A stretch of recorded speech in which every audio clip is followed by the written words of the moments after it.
Chiefs Kingdom. It's Wednesday. It's 7 o'clock Kingdom time. That means it's time for Chiefs Kingdom Live. Thank you, everybody who's joining us tonight.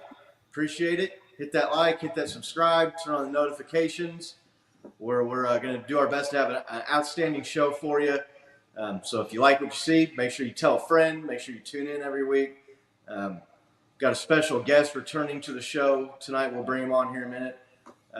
Returning from his first appearance this season on CKL. Real quick, fellas, how are you guys doing after that exhilarating win over the Raiders? You know, dude, I'm at the weirdest point at being a Chiefs fan in my life. We went down 17-0, obviously, and I'm looking there like, okay, yeah, we have Patrick Mahomes. There's no deficit too big we can't overcome now. And we go up points, and I'm like, okay, great. We're up by 7. The team's going to come back and get this, right? Like, just like such counter, like the little devil and the angel going like, no, they got it. No, they don't. It's just, yeah. But other than that, great win. I'm going to try not to rag on the refs too much, but feeling great after that game. How about you, Nick? I'm good. I mean, we survived a really tough game. It seems like the AFC West is really tired of losing to the Chiefs, and they're just really throwing the kitchen sink at them.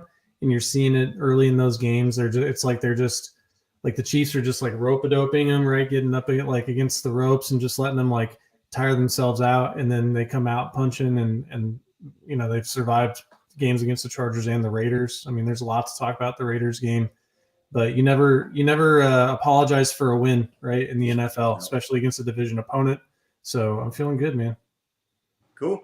Let's bring our guest on. Joe Valerio returns to Chiefs Kingdom Live. We got you there, Joe. What's up, fellas? How's everybody doing? Chiefs Kingdom, how's it going? No, sir. We're doing great, man. We're doing great. How have you been? Awesome. Been great. It was a great summer. Now that we got through what I call the preseason of September, because that is September is the new preseason in the NFL, right, considering the lack of contact and real training camp that some of these guys go to. I think I sound like an old school. Listen to me. I sound like an old crotchety retired guy, right? Oh, well, yeah. I walked to school uphill both ways when I was a kid. But you have to admit that training camp is definitely a lot different. I think even the current players would admit that. So, I think given that, this September has been, good for the Chiefs. They're coming together. They're finding their way, and I think that's what it's like for a lot of NFL teams these days. You really don't get into your groove until you hit October now, because, guys haven't, gone more than 10, 15 plays at a time, in the preseason. And next thing you know, you're playing a full 65 play per side of the ball game, and it's a different kind of football. So get off my soapbox now about preseason and thank you guys for having me on. It's always great to be with you and your listeners and your watchers, your viewers. You guys do such a great job in analyzing, and it's just exciting to be with you guys. Excited for this season. Every season's different. The Chiefs had that 2 seasons with the run it back, right, where it seemed like everything was all the same, but that was about it, right? Because the NFL is just ever changing and evolving, and I think I just think it's every year you have to come up with a new chemistry, and this year is no different, right? It's a big chemistry year for the Chiefs, especially on the offense. I think defense is a little more of the some returning, but still we got rookies in the defensive backfield. Willie Gay Jr.'s out. Like it just you got to coach. I don't know how coaches do it. But without that lack of consistency, and so it's kind of fun to watch, right? You never know what you're going to get. It's like a box of chocolates and Forrest Gump. You never know what you're going to get. Right. Yeah. No, it's been interesting, and more to your point about September, the new preseason. A lot of these teams don't even play their guys in the preseason games anymore. So you see some of that sloppiness in the early games. I think it was like 75% of the league started 2-2 in the first 4 weeks, or some crazy number like that. It's definitely a lot different than just even a few years ago, but definitely a lot different than when you played. Just real quick, how about your Philadelphia Eagles, man? Are they the real deal? Listen, they're hey, listen, they're the only 5-0 team, so they're obviously getting it done. They've played some good games. They had a little scare this past week. That missing that chip shot to tie the game. So that was that was interesting that they snuck out with that win against the Cardinals to keep their 5-0 record. But Jalen Hurts is coming into his own. He's maturing. They brought in AJ Brown as a nice weapon for them. He hasn't had a lot of targets and big yardage games since the opening day, but that I think a lot of that is the fact that he's getting double covered. They're loading a lot of the defensive backs onto him, and it's opening things up for Dallas Goedert and Devonta Adams. So their running game is coming together. Their offensive line is gelling. Their offensive line reminds me a lot of the Chiefs' offensive line. They're gritty. Right. They're good pass blockers. They work well together on combo blocks. So, the Eagles are looking good. And I had a Philadelphia night last night. I went to see Rocky the musical. So, nice. So the Phillies are on. They won against the Braves in their opening game. So all is good in Philly right now. I saw Rocky the musical, and the Eagles are doing well, and the Phillies are doing well. So not bad. But I just, my heart will always be with how are the Chiefs doing for sure. Scott, are you there? Looks like Scott froze there.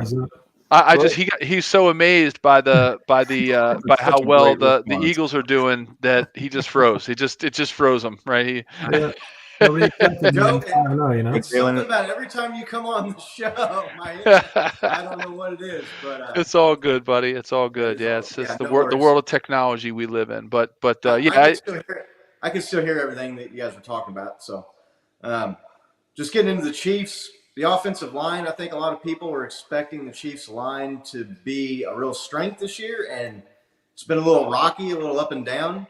What are you seeing from the Chiefs offensive line through the first 5 weeks of the season?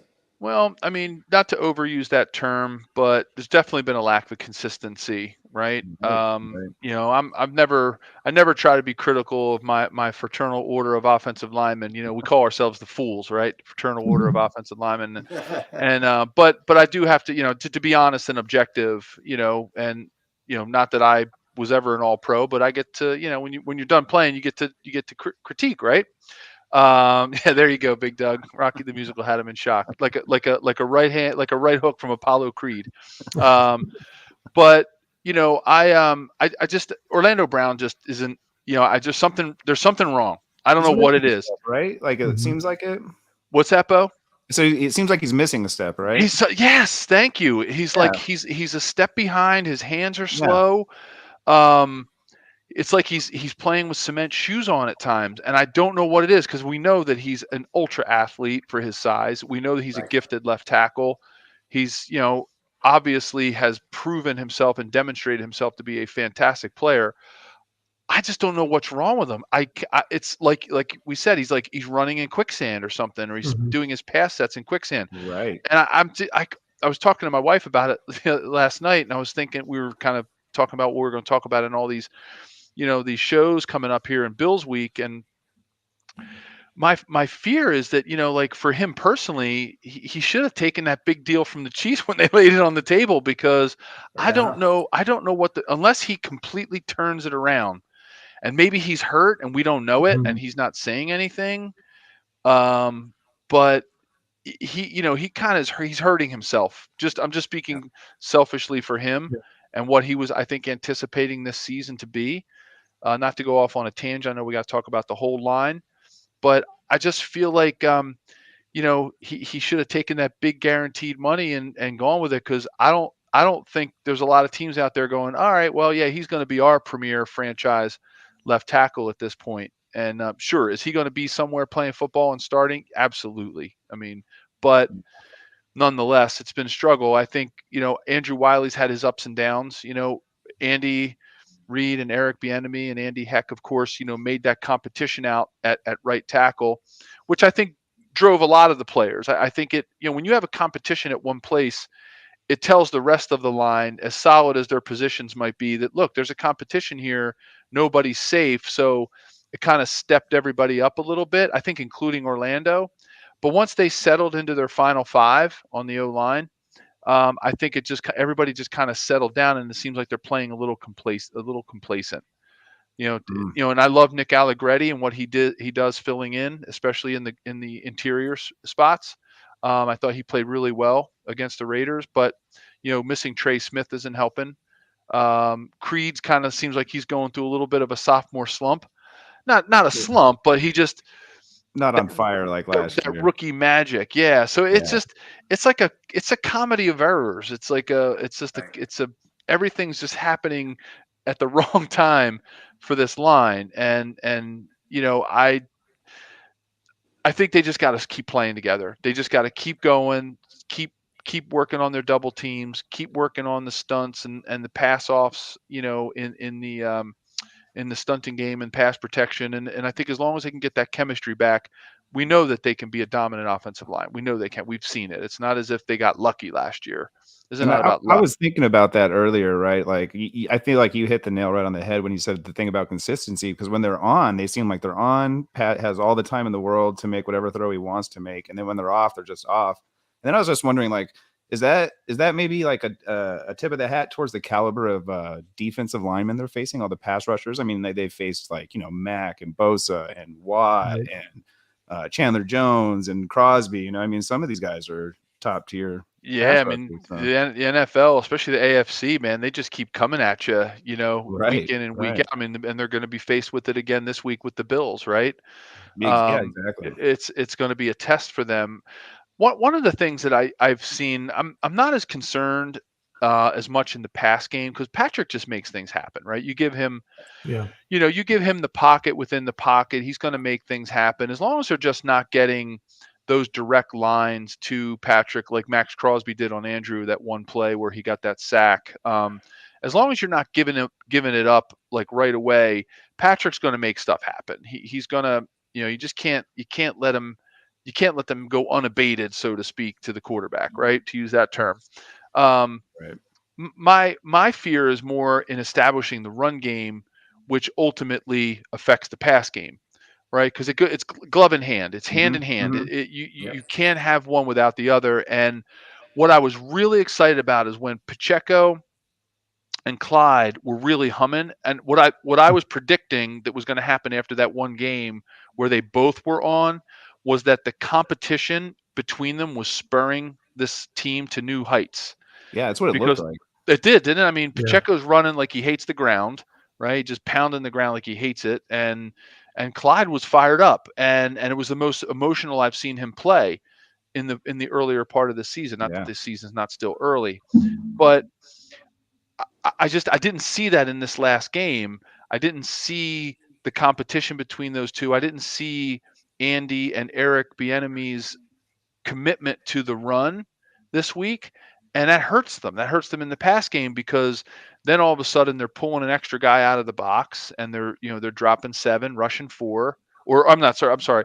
They're bringing 7 up in the box, leaving, or sometimes even really 6 in the box and covering with 5, and that hurts the pass game. So, you have to force them to try to put 7, 8 guys up in the box to stop the run so that it opens things up for this diverse wide receiving core, which I think is a bonus. I really do. I'm still bullish on this receiving core and the diversity that they bring to the table.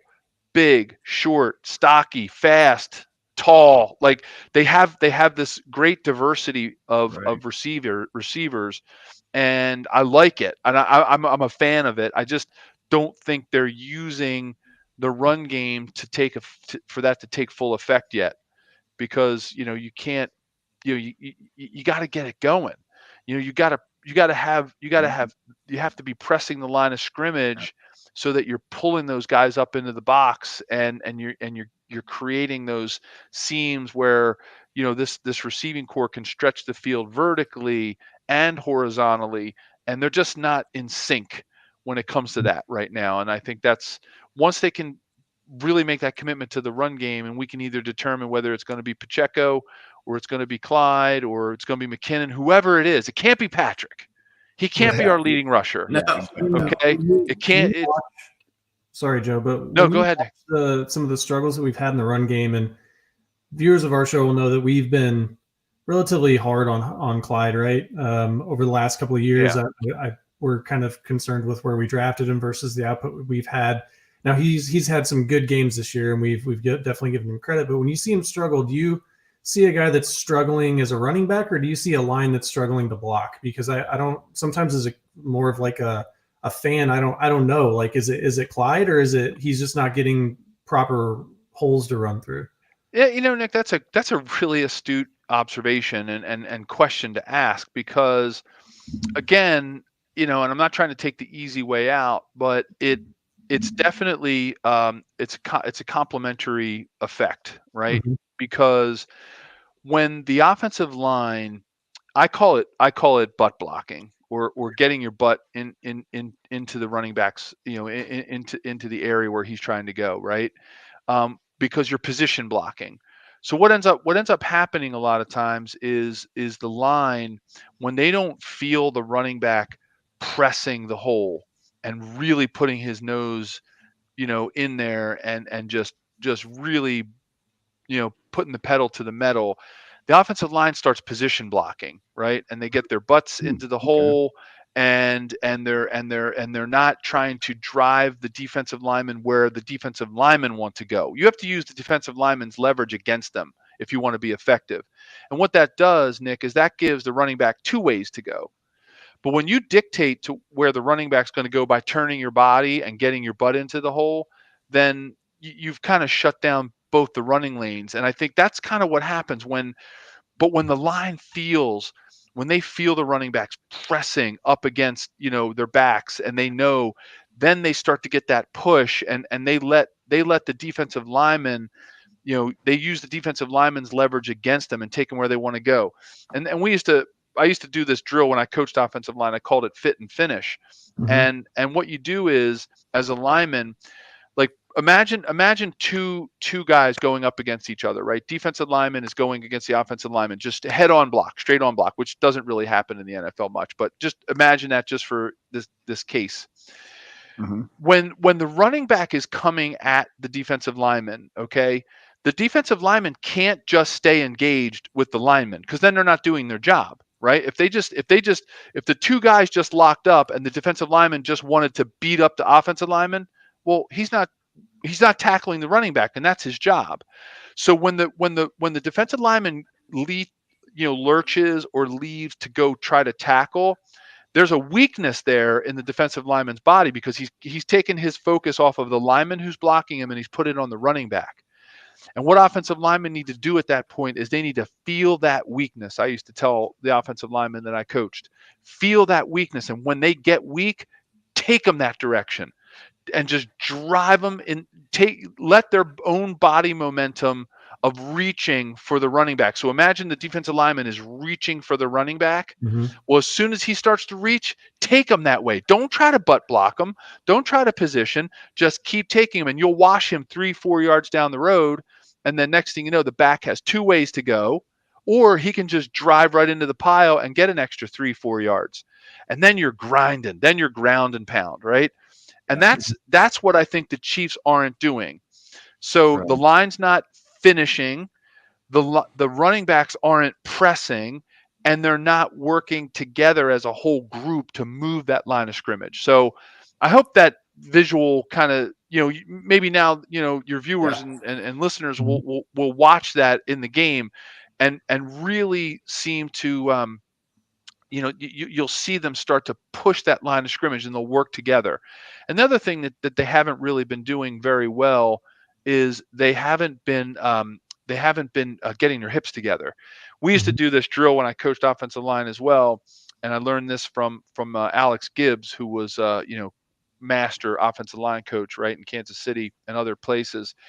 And so when you were asking your lineman to double team, we would take this long, thin pad that was like a blocking pad, and you would stick it between their hips. Okay, so I would take the pad, like I would say, ready, set, go, and then the two linemen would come together and they try to block, double team the defensive lineman, and I would stick that pad between their hips, and if that pad stayed in the air, they were doing their job. They were keeping their hips together and they were moving forward.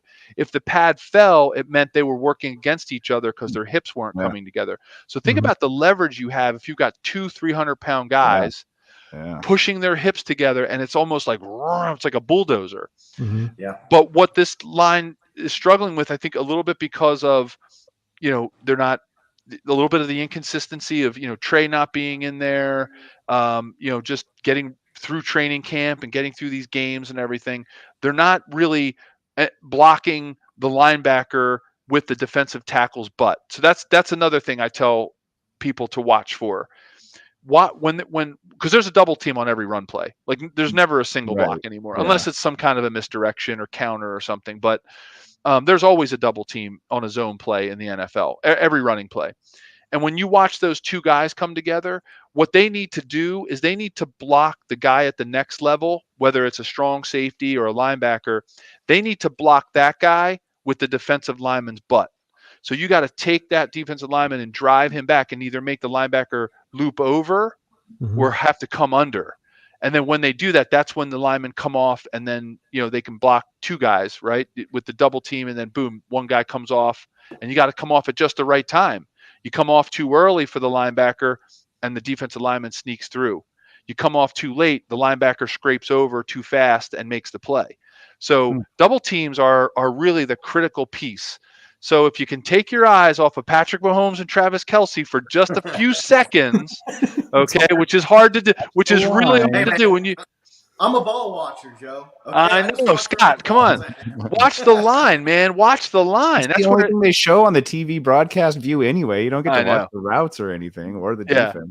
Exactly. So, if you can take your, or maybe if you record the game and go back and watch it, if you got time, just watch the line, watch and see, because that's really where everything happens. It's the pass, whether it's pass protection and giving Patrick some time, whether it's, letting him get out on the edge when he rolls out and taking the right footwork, or whether it's trying to establish the run game. Or the screen plays that they do, right, at the timing of the screen plays of block, go, and then then the line's got to get out and block out on the perimeter, on some of these fancy screen plays that that Andy and Eric have in their repertoire. So it's that's where it starts, and I think I just think right now I got on the soapbox again, the line box there, but I think it's. Yeah, I just think it comes down to that, and it comes down to consistency, and they just don't have that consistency right now. And I think they're playing solid, but they're just not living up, I think, to the standard that they've set for themselves, given where we expected them to be, when Orlando reported the camp on time. Yeah, so how hard do you think it is to? Sorry, Scott. How hard do you think it is to develop that consistency with like a quarterback like Patrick Mahomes that can like scramble out of the way? I mean, I know you were like alluding to the run game, but like we're talking about just getting that feel and like kind of just like position blocking more so. Like, do you think it's like harder to develop that feel when you have Patrick Mahomes behind you who can scramble and do anything he wants to do? Yeah, Bo, that's a great point. What happens is it gets in your head a little bit as a lineman because it's a lot easier to block for a Tom Brady. It was a lot easier to block for a Joe Montana than it is for a Patrick Mahomes or Lamar Jackson or even a Josh Allen, because you just don't know where they are, and you want to say to yourself, nope, I'm just, because I know that what Andy Heck is telling those guys, just block the way you're supposed to block. Don't do anything extra. Just set your pass protection as if Patrick is going to be dropping at 7 yards and he's going to be right behind the center and he's going to let the ball go in 4 seconds.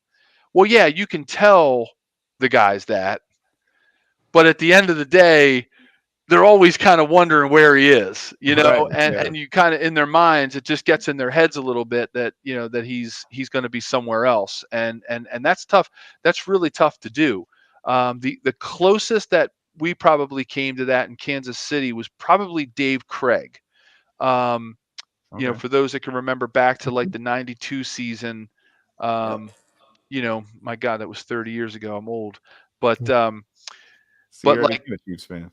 What's that, buddy? It's the year I became a Chiefs fan. There you go. So, he's probably the guy that came closest to me not knowing where he was going to be. Steve DeBerg, everybody knew where he was going to be. He wasn't a scrambler. He wasn't a runner. Steve Bono, Joe Montana, some of the other quarterbacks that we had, they were pure drop back, old school quarterbacks. But Dave was a little shifty back there. So he was the one guy you never knew where he was going to be. And, makes me think of a funny Raider story. I know we talked about this, Scott, before we went on air. But you know, one of my favorite Raider week stories was we were playing the Raiders out there at their place, and I was starting at right tackle, and I had to go against Howie Long the whole game, and we were losing pretty bad. And you know, listen, a year before that, I was blocking Biff McNutty from Harvard. Okay, so coming from the Ivy League, I wasn't used to going against guys like Howie Long and Reggie White, and so I'm going against Howie, and I'm telling you, we passed the ball literally. We must have thrown the ball 60 times in that game. It was we were losing pretty bad, and we were in third down situations in 2 minutes, pretty much the whole game. And I was dragging Howie. I was tackling him. I face masked him. I horse collared him, and they didn't call anything on me that game because they just knew like the game was over at that point. So at one point though, I really took it to the next level, and I'd like drug Howie down by his pants or something, by his belt, and he never complained. Like he was very classy, very professional, but he went up to the umpire on the one play. He said, Mr. Official, he said 73 just held me like you wouldn't believe on that play and got away with it. And I walked up between the official and Howie, and I said, excuse me, guys, with all due respect, I'm holding Howie on every play and getting away with it. Just that play. And Howie kind of laughed a little bit. He's like, yeah. And the official kind of laughed, and we just kind of went about our thing. So yeah. It was, but that Raider, you know, that Raider rivalry was, you know, was fantastic. Yeah. That's awesome. And you know, it's really sitting here thinking, listening to you talk about the intricacies and the details of playing the line and all that stuff, and knowing all the stuff you got to do. And the play happens from snap to running back getting the ball to being up at the line is 2 seconds, and you're like processing all this and getting the right position and using the technique to wash the guy and use his momentum. And is the running back pressing, or is he going where he's supposed to be? And all that's like, I mean, it's like that. Yeah, and Scott, you know, and they want to call, you know, the other positions specialty positions, you know, like what the heck, man? Like what, offensive line's not specialty position, right? Oh, because they'd say, all right, specialists go out for warm-ups, wide receivers, running backs, quarterbacks. Like, whoa. What are you talking about? We're not specialists. We're not athletes.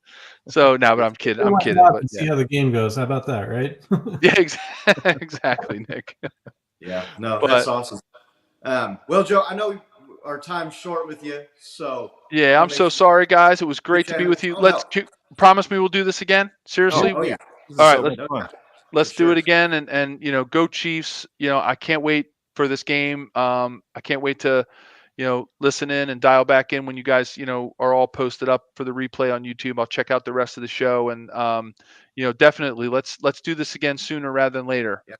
That sounds great. Just real quick before you get out, tell everybody what you got going on, your other shows, or where they can find you at. Oh, sure. Yeah. We've got, I'm on Twitter at Joe Valerio 73. I've got our Believe in Chiefs podcast with my podcast partner, Jeff Fedotin from Forbes magazine. He covers the Chiefs. He's also a book editor. He actually edited Tim Grunhard's new book that's out. And yes, we do the podcast every week, recording that a little bit later tonight. We usually post the episode with Tim Grunhard was amazing. Sorry, well, we had Tim on the show, and you know, we work to get a guest here and there and just give our thoughts about the Chiefs and what it is to be part of Chiefs Kingdom. So love it, love interacting with everybody, love the community, and excited for this game. And you know, it's going to be a great one. So you know, buckle up the chin straps and let's go. Let's get to Arrowhead.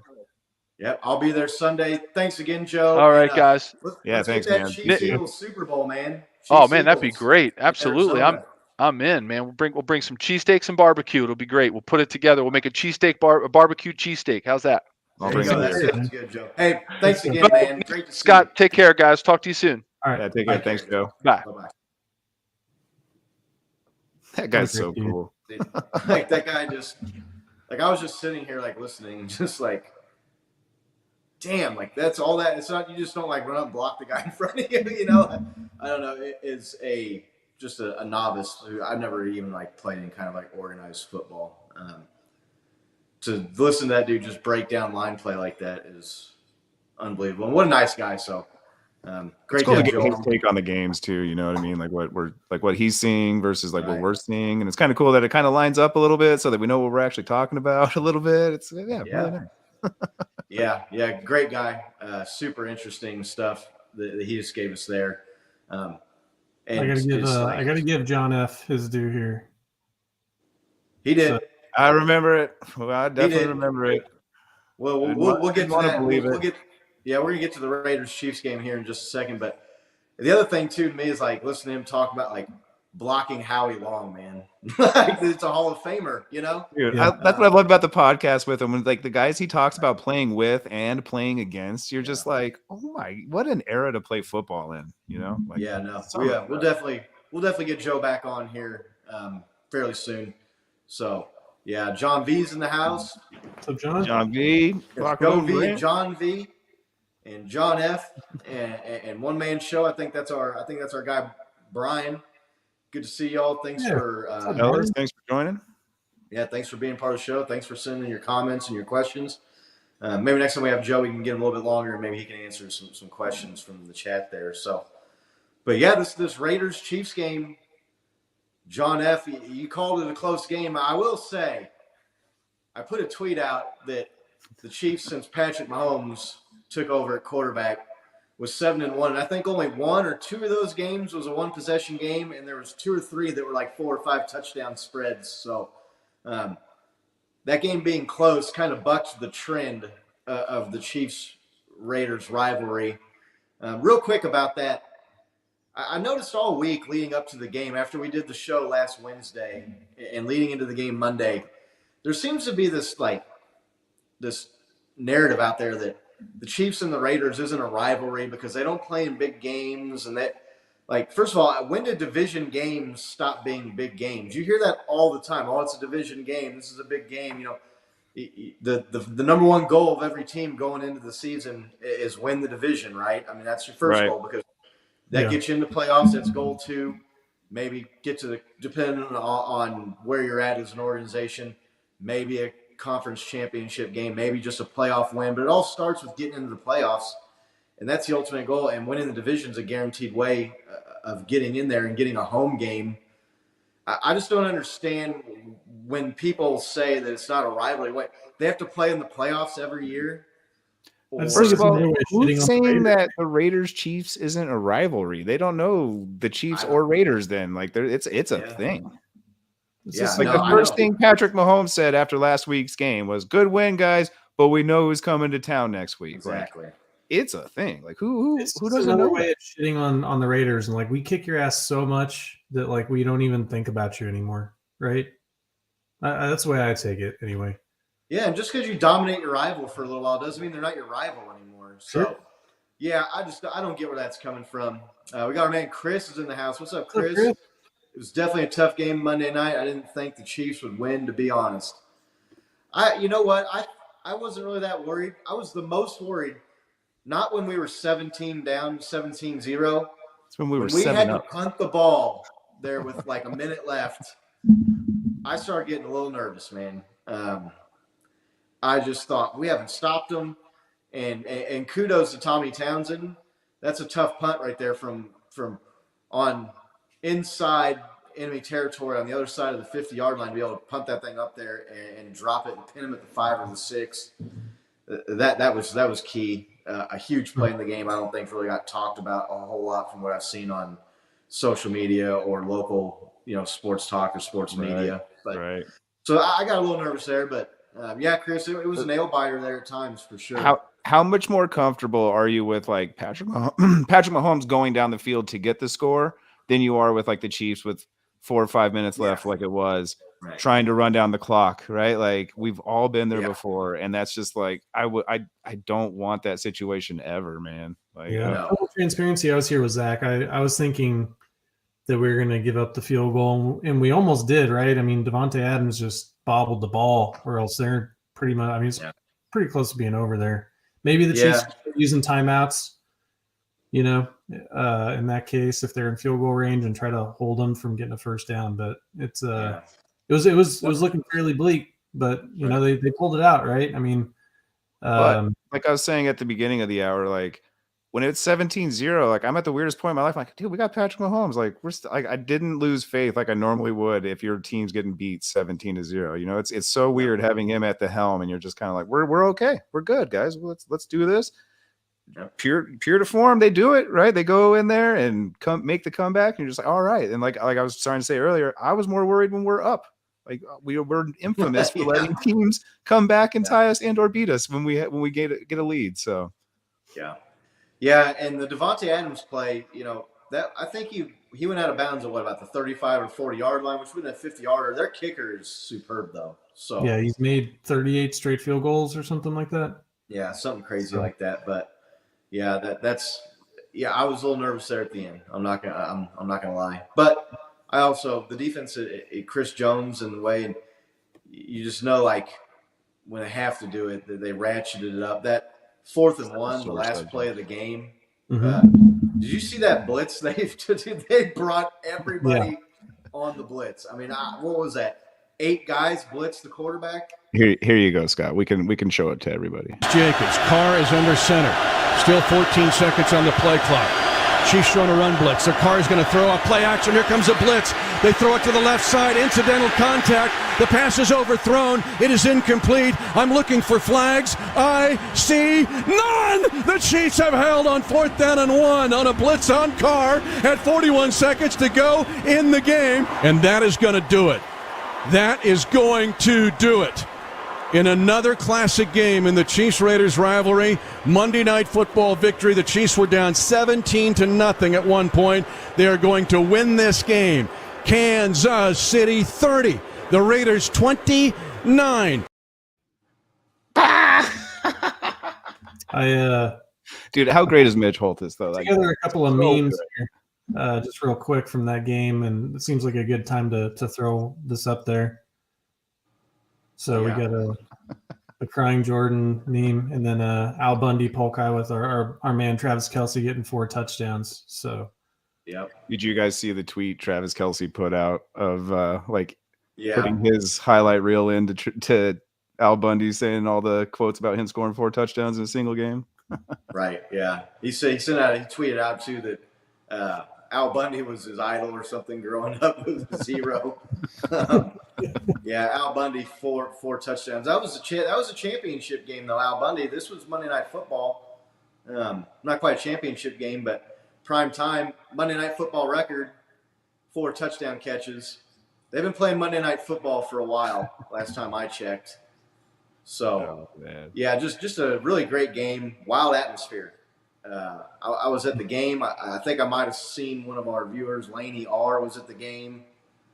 Just a wild atmosphere. Was that? Because that game, man, I mean, let's talk about the elephant in the room. The Chris Jones penalty where he strip sacks Carr, and they say it's roughing the passer. First time in NFL history that I know of where the guy with the ball, it roughs the passer.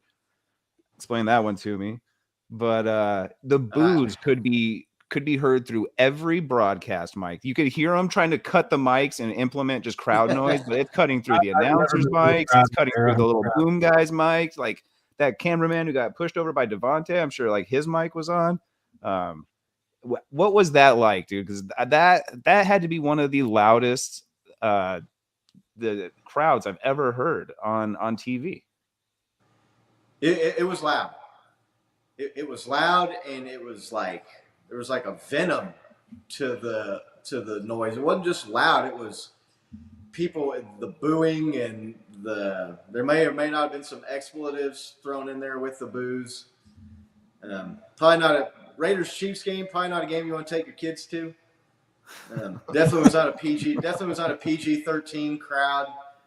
But yeah, there was just like you could just feel the anger in the crowd and in the noise and in the stadium. When I saw the flag, because where it was thrown like in the backfield. I thought maybe they were going to get a hold, so I wasn't even worried about it.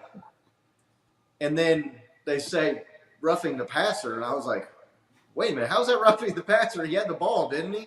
Yeah. And they're showing on the replay. Next week, man. Let's go Chiefs. Let's get this W.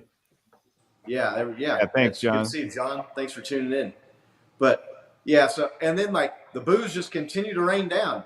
I mean, even when the Chiefs were getting the ball and the Matthew Wright, kudos to that guy, Arrowhead record, Right. Chiefs record, 59-yard field goal. I mean, they're lining up to kick the field goal, and people are like, "You suck! I hate you, ref!" Like, Dude, you just alluded to it. Matt Wright hits the franchise record field goal, right? 59 yards.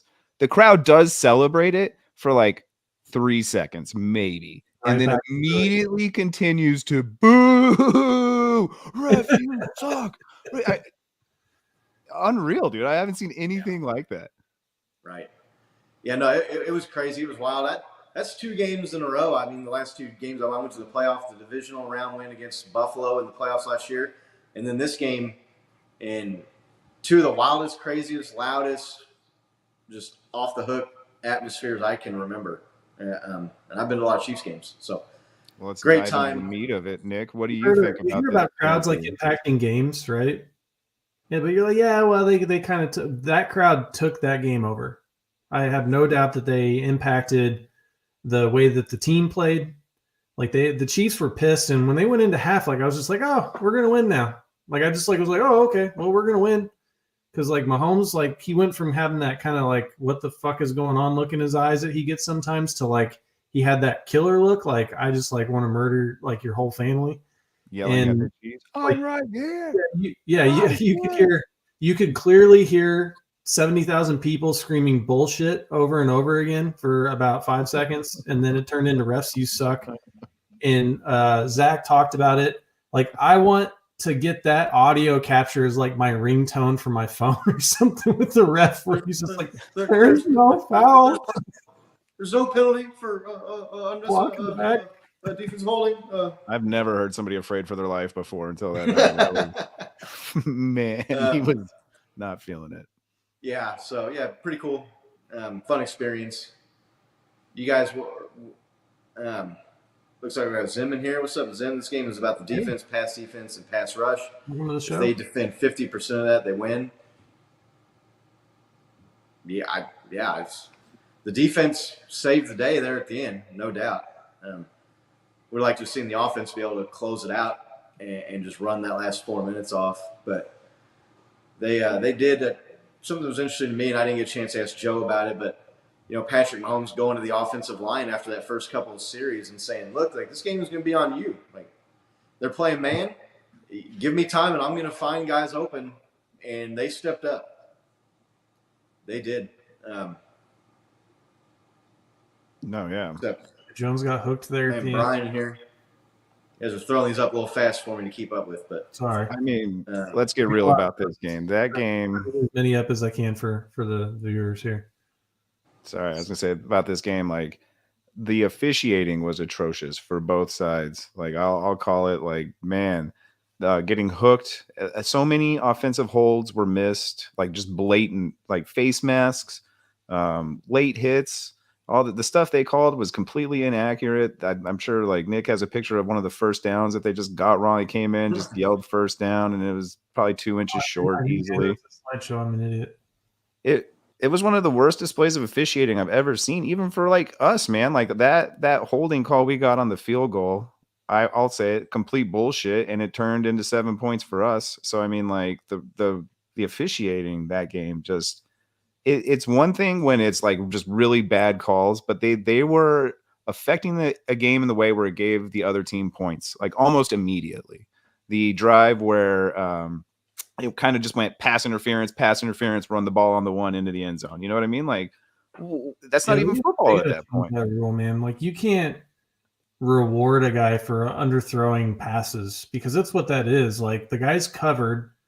And he is slightly behind him, so a perfectly thrown ball will beat it out. But an underthrown ball, like you'd like to see our cornerbacks like turn around and catch the ball because it's an interception around and catches it. But they should not allow the receiver to then change direction back into the defender and then blame the defender. I mean, I just think that that's just a bad rule, and they're calling it, I think, per the rule, right? I mean, I think that's the rule.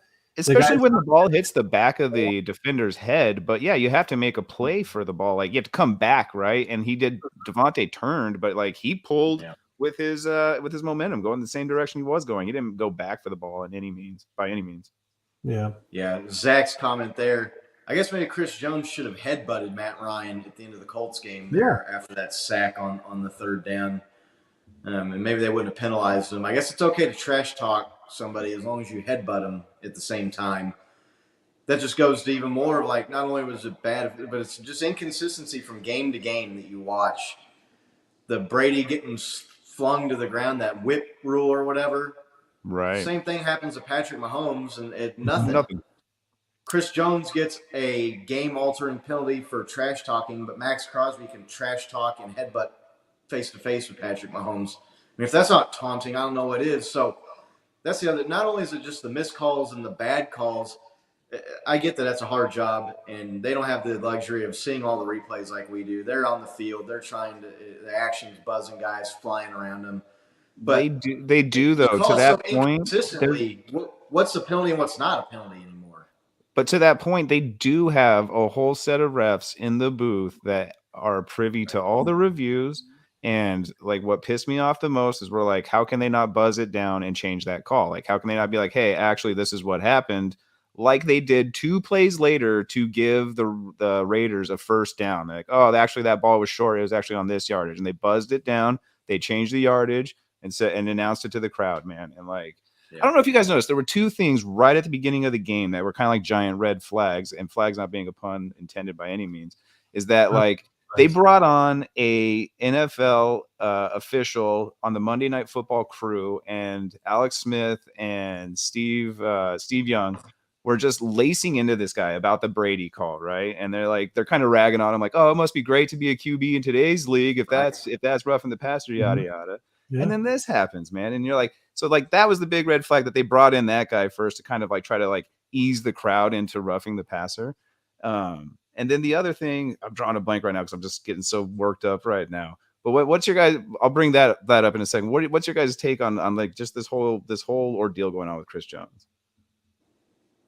Nick, you mean with him getting the flags? Yeah. I don't know what it is. Like at least it made sense when it was Travis Kelce not getting pass interference calls because he like threw a towel at a ref and did the roll in the dice. If you guys remember that, and then told it was the same this ref, I believe, Carl Sheffers, where he said after the game that he shouldn't be allowed to work at Foot Locker. So at least it made sense then when like Travis Kelce wasn't getting the calls, but I don't know. Chris Jones seems like he's been a pretty good citizen in the NFL. Really, like I've never heard of anything. I've never seen him yelling at referees. Not attacking anyone after the fact either, saying it's on me. I got to get better, right? Right. Yeah. I mean, so I don't know what it is. Why they are looking at him rather than other people. I don't know. I think it was Undisputed. They brought up that the Chiefs special teams coaches must have went to the refs and said, hey, they're doing pull and shoot moves on their kicks. And that's the only reason that gets called, right? Is because they're saying, hey, we've been watching the tape. We want you to watch out for this. So I don't know if there's people that on the other side are going, hey, look, you got to watch Chris Jones because of this. And so they've got more of a microscope on him, or if it's maybe just random chance. I don't know. Whatever it is, I hope that it's over soon because it sucks when you see him make game-changing plays. It's hard playing against the refs. Rated defender in all of the NFL right now, and that's even with not considering the fact that he's had 2 huge sacks taken off the books. So huge plays negated. And to further, even more to your point, Nick, I don't ever remember seeing the Patriots with Tom Brady, or the Colts with Peyton Manning, or the Broncos with Peyton Manning, or some of these teams when they're an upper echelon team with a franchise future Hall of Fame quarterback, not get the benefit of the calls. You know what I'm saying? Peyton Manning and Tom Brady, and those guys, Drew Brees, when they were with the Saints, they always, it seems like they want to protect the top guys. And we just don't get that for some reasons. Yeah, there's a weird level of disrespect. Left turn in that game. I'm going to say that. I think they called 7 straight penalties on the Raiders after that. Right. Well, the other thing I was going to bring up, but the Raiders were the Raiders were getting a lot of penalties called early. I mean, that first drive that they had what, 3rd and 22 on their first or second drive because of penalties. So some of that was make-up calls. But, you know, somebody put out an interesting thing. It was like some of the worst calls I've ever seen have happened inside Arrow. The forward progress rule in the playoff game against the Titans, the Chris Jones sack, That's what I was going to bring up, right? The other red flag I was going to bring up was that I noticed 2 weird things. Like one was the officiating ref. The other thing was at the start of the game, I noticed 2 standing tackles for sacks, right? They didn't take anybody to the ground. The forward progress rule was implemented. They blew the whistle, dead, right?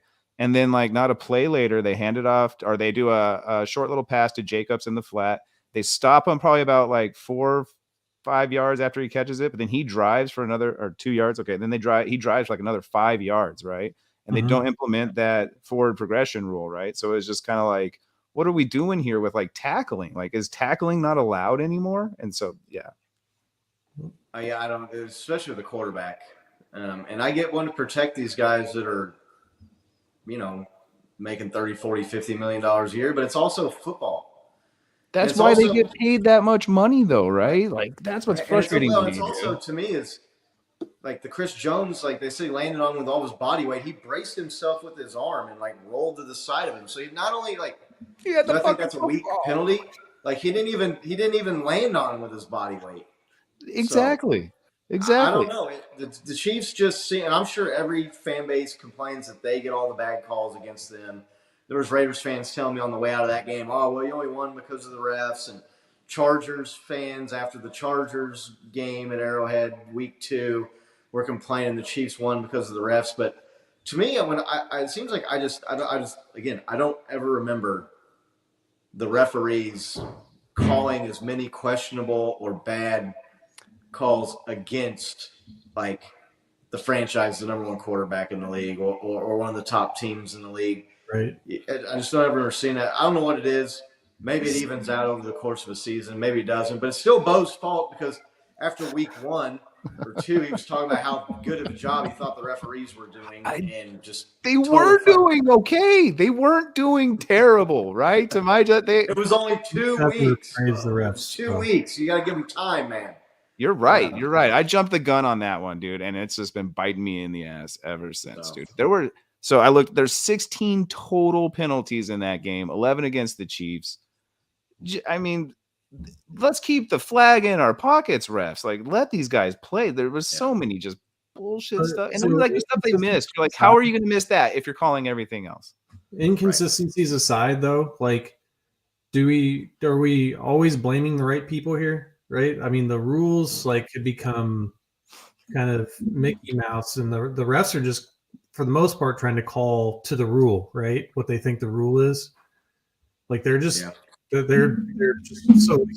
Are we blaming the refs when it's really a league problem that they've said, hey, don't let my franchise quarterback get hurt no matter what? I am blaming the refs because there are such objective calls, and then their explanations after the fact don't even point to any of the rules in the game. And so it's just as an observer, you're well, what are we doing here? Yeah. Yeah, I don't know. It's has the NFL just gone too far, right? Because I know Troy Aikman was talking about on the broadcast, right? He said something that that my mom always said when they would throw a flag when I was growing up watching a game, put a dress on them, right? He said it's time to take the dresses off. He's saying that the league is doing this, not necessarily the refs, because the refs are just doing, in theory, what the league is telling them to do, right? They're going to a conference and they're saying, here's kind of. I don't know. I mean, I get that, but at the same time, if you're trying to call the letter of the law, well, Chris Jones didn't fall on with his body weight. And that pass interference in the end zone, okay, the ball's underthrown. The defender didn't turn his head. Okay, whatever. But there was a pass interference before that on that same drive on 3rd down where the ball landed 8 or 10 yards out of bounds. The ball wasn't catchable. And so I don't know. And then you see calls they're on the last drive, the guy's holding Chris Jones from behind. Chris Jones Derek Carr's got the ball. They're obviously watching the quarterbacks extra close. You don't see that the lineman is holding on to Chris Jones' arm and his jersey from behind, pulling him backwards. Right. And then just he's reaching, and you can see his jersey stretching behind him, and like his face and then back like, this way. The other what are you point looking to at? that too is like, if you're trying to call it to the letter of the law, well, why aren't you calling it to the letter of the law consistently? When you call it against Tom Brady for getting whipped to the ground, why aren't you calling it against Patrick Mahomes when he gets whipped to the ground? You see stuff like that, and to I me, don't that's think what, either of those plays, by the way, are roughing the passer, the Tom Brady one or the Patrick Mahomes one, right? But if you're going to call that on Tom Brady, you got to be consistent throughout the league, and all the officiating crews have to be consistent too and call that same play, right? Is that what we're kind of saying? Yeah, that's well. Like I said, inconsistencies aside, right? I'm just saying if we're looking at a flag being thrown for that hit that Chris Jones did, which was a clean football hit, they're sitting there and they're looking at it, and the play goes like that, and they say, well, he landed on with full body weight, right? I mean, if you're looking at it from one angle, you may not see him put his arm down. To me, that's a rule problem, right? The pass interference thing, that's a rule problem. Now, them not calling the passer or the roughing the passer when they slam Mahomes down, like that's probably a league problem or a ref problem, right? Like I just think that like there's a mix here in like I don't know. I think that I would hate to be the person that has to like look at the NFL officiating Twitter, because that's all you see when you watch these games. People just being like, it got lit up on Monday night, I'm sure. Game, like, fix this, you're ruining the game. Like I know that I got mad and I put out a tweet and I was like, I'm done, because like I was so mad during that game, guys. Like my wife and I were like shaking mad, because like nothing feels worse than feeling like you did this awesome thing and you just totally got cheated, right? The last time I was that mad was in the Raiders 8th and goal game, because I felt the exact same way. And it's kind of funny that they were both Raiders games, but like it takes a lot. But like I was so pissed off during that game. Right, but like I get what you're saying. Some of it is rule problems, but like the rule says, like it's not pass interference if the ball's not catchable. Well, the ball's not catchable, and they still call it anyway. That's on the referee. That's not on the rule. It's not pass interference if the guy with the ball tackles you. Like right, and the referee that was the referee behind the quarterback. There's a referee, a side judge who has a better view of that play, and he didn't throw a flag. You know he's watching the quarterback. Dude, how many times have we seen refs from the other side of the field come in and throw flags for plays, right? Like or like come in and wave something off, and they're on the other side of the field. Like where was that on that specific instance? Yeah, I don't know. I don't know, but bad calls aside, Chiefs still get the win. 1-point win over the Raiders. After the game, there was a little incident with Davante Adams and I think they said it was an ESPN camera operator or something like that. I heard he was a part of the production crew. Like, I don't know why everybody says cameraman. I think he was an audio guy, but I don't know. I saw camera operator on TV. Nobody cares about audio guys, though. Online, so that's why nobody does care about audio guys. I got my audio engineering degree. Carrying a microphone looks like we care about audio guys, Bo. Davante Adams doesn't care about audio guys. It doesn't look like. There's so much back and forth online. What's that? I said he also doesn't seem to care about being able to go on the Zambezi Zinger because he got a lifetime ban from Worlds of Fun. Yeah, he can't go to Worlds of Fun. So that's brutal. That's so brutal. I don't. There's so much back and forth. It seems like most of the people that are trying to like stick up for him or make excuses were Raiders fans. But I saw plenty of people that weren't Raiders fans. Some even Chiefs fans saying that wasn't a big deal. My take on it is, dude, there's no excuse for that. You can't shove somebody to the ground just because they walked in front of you.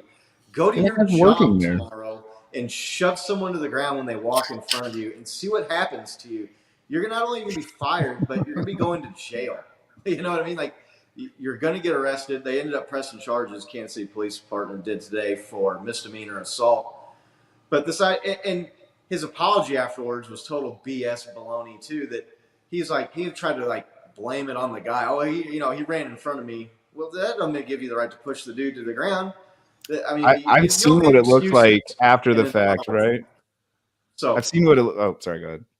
No, you're good. And Willie Gay gets 4 games or 6 games. I think it's 4 games for breaking a vacuum. we'll get to the Chiefs Kingdom Live poll here in a second because it was on this very subject. But where do you guys come down on this? Overreaction, right reaction? Is it you think it's something someone should face charges for? Should they be suspended? Not suspended? Nick? Well, probably the best resolution that I've seen is that he should face some sort of reprimand from the league that should involve a fine. I think he should be based on the precedent of other players that have been involved in nonviolent things like breaking a vacuum cleaner. I mean, it's violence to vacuum cleaners, but it's not violence to other human beings. That, you know, he should have some sort of suspension. I don't think it should be, you know, like a season, right? But Tom Brady got, what, 4 games for deflating footballs? So he should probably get some sort of suspension. And then I think that they should take whatever they fine Davante Adams and they should give it to that dude. And then, you know, that's what I think they should do. I'd be interested too. I'd be interested to know how the chat feels about the Davante Adams things. Big deal, not a big deal, suspension, non-suspension, a fine only. I'd like to know. We got Hefe back in the house. What's up? Good to see you again. Thanks for joining in Chiefs Kingdom Live. Bo, where do you come down on this? Yeah, my quick take on this, man, is just like it's caught on camera. It wasn't a fan storming the field, right? Because that debate came up just last week when like you're protesting or storming the field, you play dumb games, you get dumb prizes, right? This is a dude just working there, right? Like you're to your point.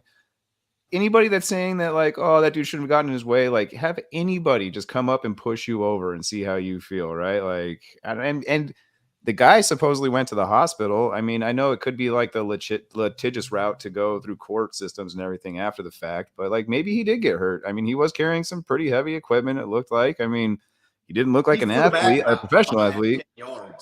Dude, you could roll your ankles so easily, or, you know, just fall. He fell down. You could hurt yourself. So, I mean, like, I don't know. It was just such a poor move on Davante Adams. Like I put down here, he's just throwing a temper tantrum down, right? Like, that's what it was. It was so unnecessary. It was caught on camera. And to like the points you were bringing up, like we've had players suspended for far less, way further off the field. You know what I mean? To people that don't. Yeah. Anyway.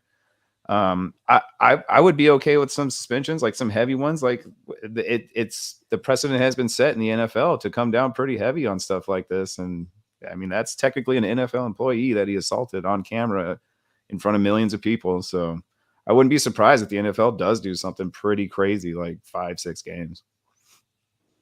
Right. What do you think, Scott? I know.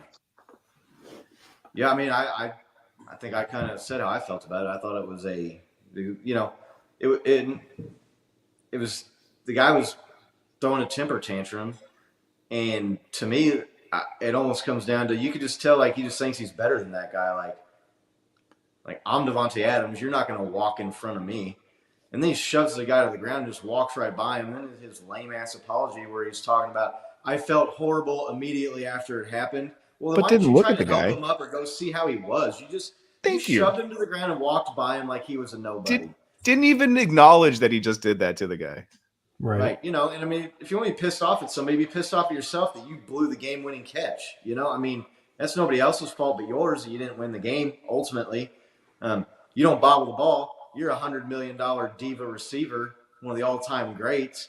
Make the game-winning catch. So, no, I think he should be suspended. I'm not going to – and the NFL is so weird because – like, I'm not saying it's okay for you to break other people's stuff. That's not the point of me bringing up the Willie Gay thing. But, I mean, bro, if you get 4 games for breaking a vacuum cleaner, you should get at least 4 games for assaulting someone on national television.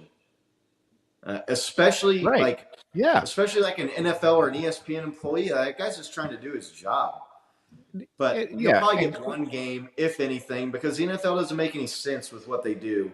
And property damage is 4 game suspension, and assault is a 1 game or a no game suspension. Lives matter. They don't have any kind of like rationale or any kind of standards for how they dole out punishments. Vacuum VLM. There you go. So I don't know. It's just, to me, it was a dick move, and it was a kid throwing a temper tantrum. Yeah. Right. I mean, if any one of us just go out on the street and shove a random person to the ground. Or imagine just the reverse, dude. That same employee crossing paths the other way, pushes Devontae Adams over. Could you imagine what that guy would Right. be facing? He wouldn't work there anymore. I guarantee you that. John V, not a fan of Devontae Adams, obviously. So And, I throw saw up John was pretty upset about it on Locker Room Rain. I think John and I are on the same page with the whole Devontae Adams thing. So I didn't get the poll out until late, so we didn't get very many votes. If you want to bring that up, I was just curious to see what people thought. I didn't ask, do you think he should get a suspension? Do you think he will get a suspension for his post-game show? I think we only got like 17 or 20 votes because I was slacking and didn't get it out until just a few hours ago. But yeah, it looks like most people aren't expecting the NFL to suspend him. I mean, he's definitely going to get a fine. But I mean, to me, if you give him 4 games for some property damage, you better be giving some damn games for assault. That's where I come down on it. But again, none of what they do makes any sense. They don't have any barometer, any way to dole out fair and equal punishment to players. I think the fact that Devontae Adams is a superstar player, and he plays on the new shiny team that's in the new shiny stadium in Las Vegas, will definitely factor into whether he gets a suspension or not. I was leaning that yes, he's definitely going to get it. The more and more I think about it, I think it's pretty likely that he's not going to get one now. I've had some time to marinate and think on it, but anyway, that's I don't want to talk about the Raiders. Yeah, well, we can. In other news, this has allowed us to update our chart that we showed last week of the Raiders cycle. It's not Oakland anymore, but right through the steps. It's always the Oakland Raiders. I don't care what you. Yeah. So they're ahead of schedule now. They're still on the losing streak, but they have already progressed to. I mean, I don't think they arrested him, but they pressed charges, right? That they've play. with legal. That's legal just so action. spot on. Yep. And I guarantee you next week, what's the next one say? Missed playoffs? Yeah, I mean that's coming. So, well, they'll be 1-5 next week. Yeah, they're 1-4, looking at 1-5, especially if Devontae Adams misses any time for his little post-game temper tantrum. Who do they play next week, or do they have a bye week? Do you guys know? I don't know. I think the byes start next week. But yeah, so they're right on schedule there. The preseason unwarranted hype to the losing streak to getting a player in trouble with the law. The Raiders cycle remains undefeated. Sunday at Arrowhead, the Buffalo Bills come to town. Ooh, snap. The Bills, the 2.5-point favorite on the road, to me is so absurd. I know, that's why I put that in there, dude. Like, what? You're talking about a team in the Chiefs and Patrick Mahomes that have beaten them 3 out of 4 games the last 2 seasons, twice in the playoffs. And the Chiefs actually have the number 1 offense. Everybody talks about how amazing the Bills' offense is. The Chiefs actually have the better offense. They have points per game and touchdowns scored. They're actually ahead of where the Buffalo Bills are at offensively. Defensively, the Bills have suffered some injuries. They're supposedly a top defense in the NFL, but we saw how good their defense was when they actually had to play somebody called the Kansas City Chiefs in the playoffs last year. Couldn't stop shit. Patrick Mahomes, that's just – if you're a Bills fan, you can't be happy about that line. Thanks, one man. Yeah, bye week. You've got to be looking at that thinking, dude, they didn't need any extra motivation. So, it's looking like it'd be a hell of a game. It was a hell of a game last year in the playoffs. I mean, a lot of people saying it was the greatest game of all time. Is this the most anticipated game of the year, you think, in the NFL regular season? Yeah, from what I'm seeing from most people around the league and even fans of other teams. I know John V was talking about it last night on his show, Locker Room Rant. Go check that out if you haven't already. You're missing out. But yeah, it's a killer show. Dude, I caught it this morning at 7 in the morning, and John V just comes in at like a 13, just coming in hot. Like, fuck you, Nick. Dude, I was just cracking up, dude. Oh, it was great. Great show. Yeah, he came in at 11 for sure. So, but yeah, it's not a lot of people are saying, how is this not a Sunday night football game or whatever? Well, I mean, the Chiefs can't play on prime time every week. So you got to kind of divvy those up here and there. It's the 3:30. It's the feature afternoon CBS game. It's great though. we'll kind of get into how we think keys of the game are, but just generally, how you guys feeling with the Buffalo Bills next up at Arrowhead on Sunday, Nick? I'm always nervous when we play this team because I have a lot of respect for this team.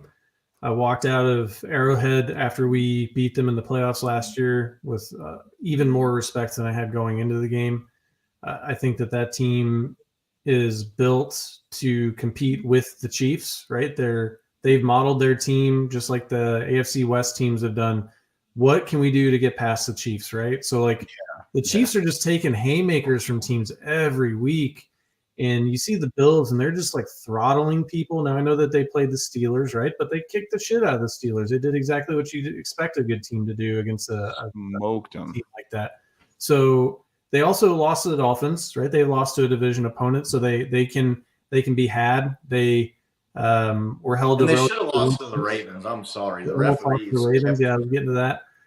So they haven't been this totally unstoppable juggernaut for every game. So, but I mean, I have a lot of respect for him. So I'm always nervous when we go into that game. Like I think I was watching Locker Room Rant. I echo everything you say. I love that show. It's one of my favorite things of the week is tuning in and commenting live on that show. So John, you guys got it going on, but it's just stressful, right? Like thinking about the game is stressful. Like, you know, and I don't know why Scott laughs at me when I talk to him about it. He's like, dude, you get worried about these games. We got Patrick Mahomes. I'm like, yeah, but man, I don't know what it is.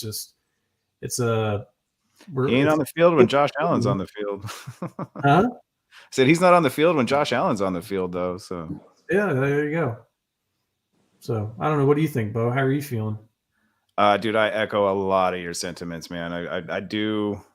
I'm not worried about the game. I'm actually like really excited for it, man. But like I'm just like they're a team to be worried about for exactly what you laid out, dude. They throttled the Steelers. You know what I mean? Like they look like they can just turn on the gas and go whenever they want to. They're 4-1. Both teams are going to be 4-1 heading into this game, so that's kind of cool that they got that going for them. Thinking back to last year's game, that had to be one of the most exciting games I've ever seen. That infamous quote from Andy Reid when it's Grimby, the Grim Reaper, the 13 seconds, Kelsey and Mahomes and Hill doing their thing. Still gives me goosebumps to this day. But they got a worrisome defense. I know that Scott alluded to, like there were some injuries there, but they got a really good defense. I'm most worried about their depth at wide receiver.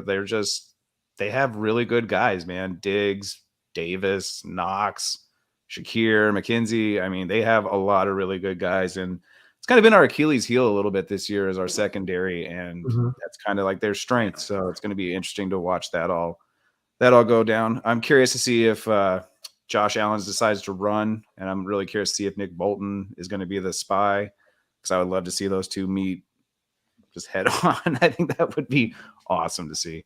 But no, I'm excited for the game. I think they're going to do something similar to what Tampa Bay did, just try to go super pass heavy.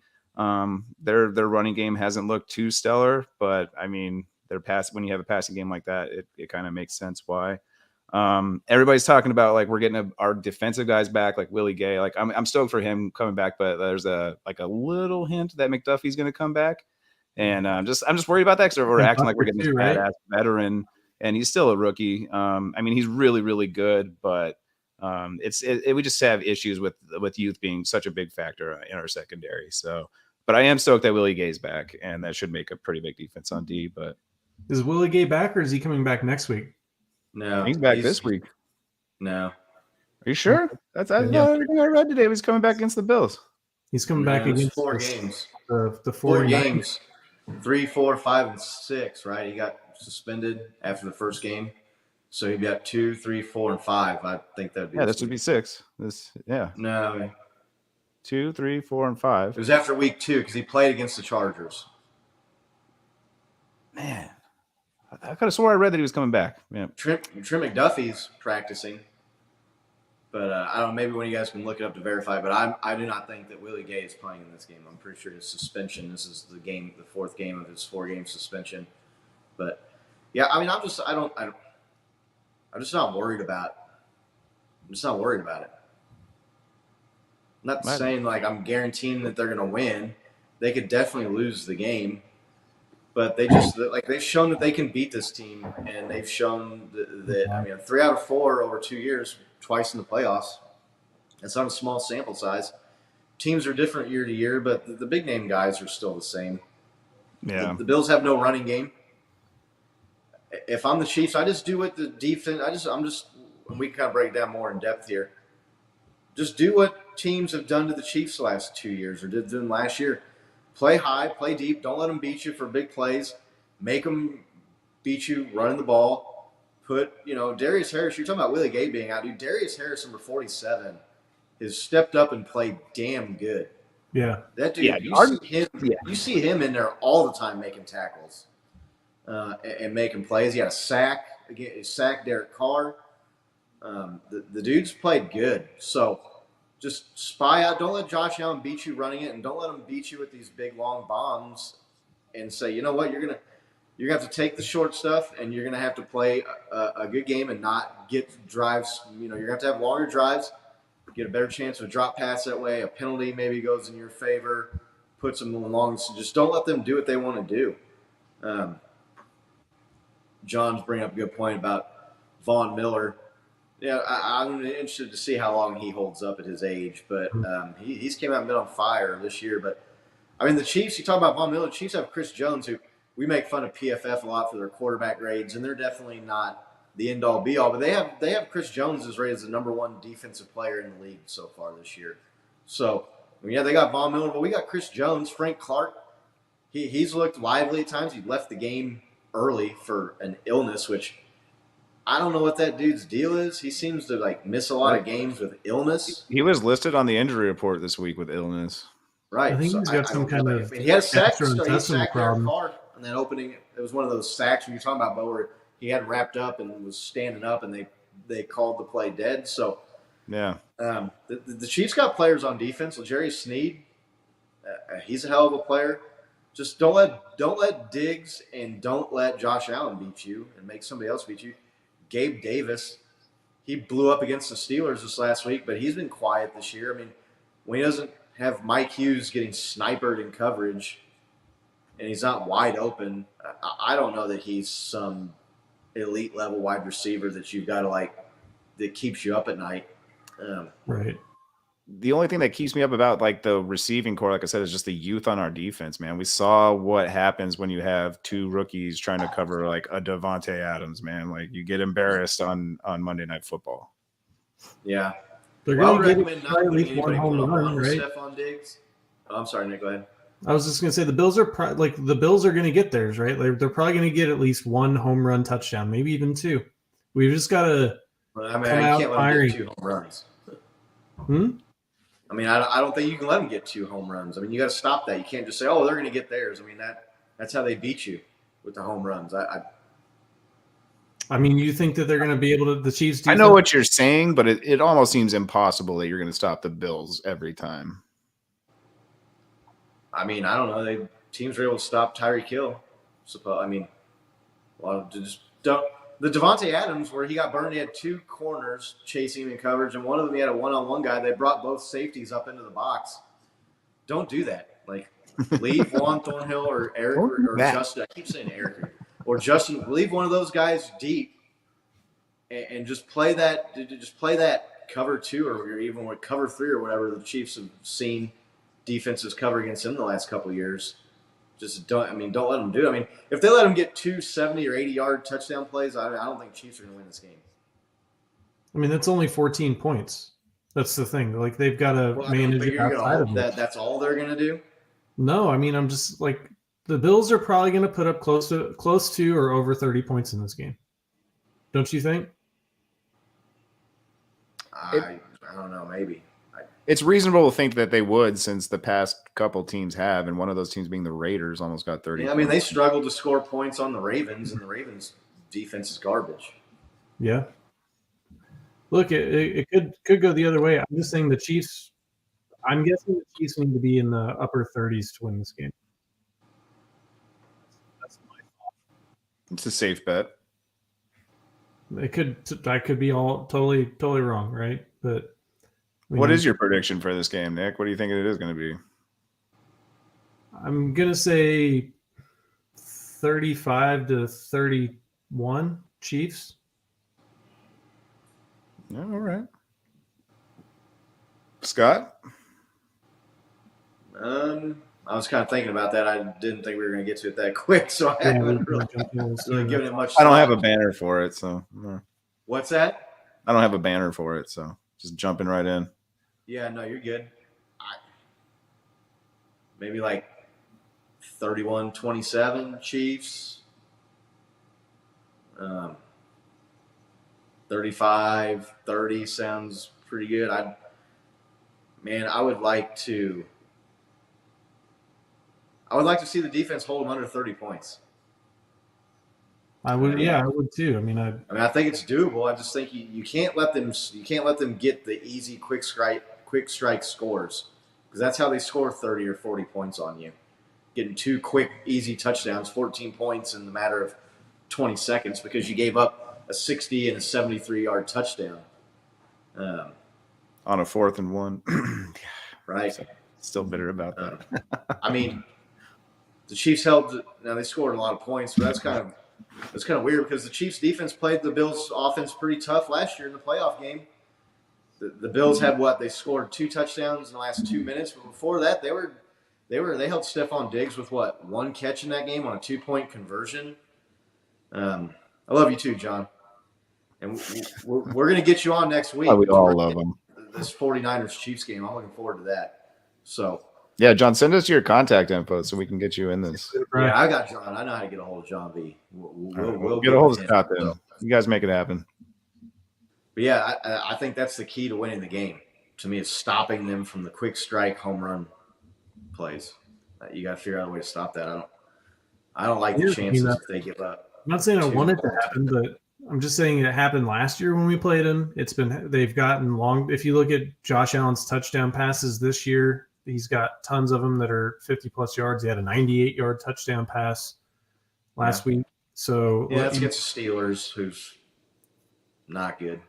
Agreed. We played them twice last year, right?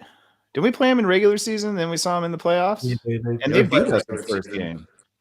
That was that weird game. We played in week 5. It was like a night game, and there was a ton of rain, and it had a long delay. Yeah, that was Tyreek Hill dropped a pass. It ended up being a pick 6. Mm-hmm. We had a fumble, I want to say, or something down where we had like a 15-play drive in the first to start the game. It was the opening or second drive of the game, and somebody fumbled or something. They got nothing. The Bills, they kind of won that game going away, but there was also a roughing the passer call. Imagine that. Remember that against Josh Allen, right? Like we would have got the ball down, I think 2 scores with enough time to make something happen, but then they 1 score, I think, because they went down and got a score that made it 2 scores. Yeah. Man, there's a common through theme in the Chiefs' history with refs. Yeah. So, but then there was a game a couple seasons ago where the Chiefs just manhandled the Bills and ran for like 285 yards. Yeah, exactly right. I mean, this is the hardest game of the year so far. I agree with that. I mean, it's looking like it, but okay. Part of me is wondering though, like if it's gonna end up kind of like that Dolphins game we saw them play this year, right? Because the Dolphins kind of were just coming off a heater offensively, right? I know we're not coming off of a heater necessarily, right? But like it was like they were hoping to see 2 Clash of the Titans go off in the Dolphins and the Bills game. It didn't, kind of turned into a dud. I think both teams scored in the teens. But like I'm kind of wondering if that's what's going to happen in our game, right? Like everybody's expecting this 13-second, remember 4 touchdowns in 2 minutes and then 13-second drive, kind of like I'm hoping it lives up to that kind of hype, but I kind of feel like it's setting up to almost be the other way. But to Nick's point, I think they are capable of running it up on us. And the nice thing though is if we lose this game, I feel kind of okay with it, right? Like it is our hardest game. I'd never want to lose a game, but it would be different if we had a couple more losses under our belt. We've only lost to the Colts, which we could all agree was like just a terrible showing, and we should almost be undefeated, but we don't live in hypothetical land. I'm okay with where we would be, regardless if we win or lose. Like we're going to play them again in the playoffs, whether, so it's going to be cool to see this little showdown happen this season. I think Tony was saying something like that on the locker room rant. Like, yeah, I was like, that's a great viewpoint to do that, man. Like, yeah, we're gonna see these two teams play twice. But this one I kind of see being sorry, I'll wrap it up. Kind of being like a real showdown, man. Like maybe not as high scoring as we're hoping. I'm thinking 27-24. Got to go with us. I just find it so fascinating that Vegas gives them a 2.5 spread away. They're thinking it's going to be 5 points. That's all. I just don't see that happening. But that's my prediction. That's my take. I was just you were talking about, you're not that worried if we lose this game. Do you guys think that who wins this game decides the 1 seed in the AFC this year? Strong possibility, right? Definitely could be. I mean, it could definitely be an important tiebreaker. Yeah, it'd definitely be a really important tiebreaker. Yeah, but I mean, again, like Chiefs, like I said, Bills beat us last year at home, week 5. I want to say this is week 6, and we ended up getting the 2 seed, and they were like the 3 or the 4 because they had a stretch where they lost some games to the Jags and a couple other teams that they probably should have beaten. So, yeah, everybody's saying it's gonna be a shootout. I hope it's not a shootout. I still don't like our wide receiving core for a shootout type game. One man show what you got. You were dead on pretty much last week. What do you got this week? Has anybody stepped up to show that they are a home run hitter on this offense yet, wide receiver wise? On our offense, we scored 40 points in 2 games without it. Travis Kelce, sir, you said it last week. He's more than capable. I'm talking about, I know. I'm talking about like wide receiver. Yeah, Travis Kelce. He had 4 touchdowns. He only had 25 yards, which is you're talking about, when you say home run, you're talking about like a 50+ yard touchdown, right? I mean, Mecole Hardman has been missed on a couple of those this year where he was open and we just didn't give him the ball. Patrick didn't get him the ball, or he ran the wrong route, or whatever disconnect is going on between those two guys. And I think MVS has the speed, but we saw it again where he had a drop where the ball went right through his hands. And He had a good game overall, but that drop was just like, you just can't let that happen as a professional receiver, right? Right. So yeah, that was a key unmarked, point in the game. wide open to extend the drive, right? That was such a crucial miss that he had on that drop pass. But to like Nick's point, there's been glimpses of it, right? We haven't connected on any of them, though. We saw a little bit. I mean, Hardman made some great plays in that Raiders game, man, that were almost what you're saying. It's just not for the touchdown, right? Mm-hmm. Yeah. So yet to be determined, right? So I do have we could throw this up. I got a couple of stats here. We got Keys of the Kingdom. So Mahomes versus Allen 5. Offensive points per game. Chiefs averaging more points per game. You hear a lot about the Bills' offense, how potent they are, but the Chiefs are actually scoring more points per game. They're 31.8 to 30. Chiefs have scored the most points in the league this year, which is pretty outstanding with I think only 1 defensive touchdown. So passing TDs to INTs, Mahomes has 15 touchdown passes to 2 interceptions. Allen 14 touchdown passes to 4 interceptions. Chiefs QBR rating, right? It's interesting that their QBR is exactly the same at 78.5, so it's a push. This is the big discrepancy right here, right? Like the defensive points per game, the Bills defense only allowing 12.2 points per game, and the Chiefs defense allowing 25 points per game. And I think I heard the Bills have only allowed 7 points in the second half this season. So they have shut down teams in the second half. Passing yards, Bills have the edge here, 1,398 to 1,651.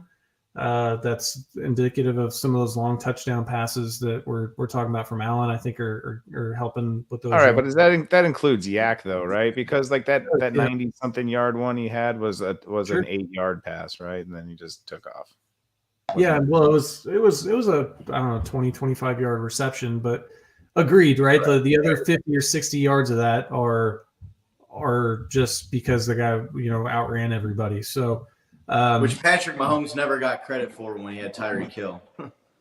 Yeah. But when No, Josh Allen yeah. said he's the greatest of all time, and when Patrick Mahomes does it, it's, oh, well, he has Tyreek Hill and Yak, and he, it's always 80-yard touchdown passes where he throws the ball 20 yards or 10 yards or something. So Right. So, I mean, it's looking like there's some stats favorable for each of these teams here, right? Let's see it, Nick. There's a hidden one. There it is. 13 seconds. That's really all I had there, right? So, no matter what happens, we'll always have that. So yeah, I'm kind of hoping it doesn't come down to where we need to score a field goal or touchdown with 13 seconds left again. But you're right. You got that in the bag. So I'm not worried about it. Again, that's not to say they can't lose. They can definitely lose the game. But I just, I'm not that worried about them. I don't think they're as like invincible as the media like makes them out to be. No. Obviously, No. right? Like they're trying to say Josh Allen's the best QB they've seen since whoever. But Right.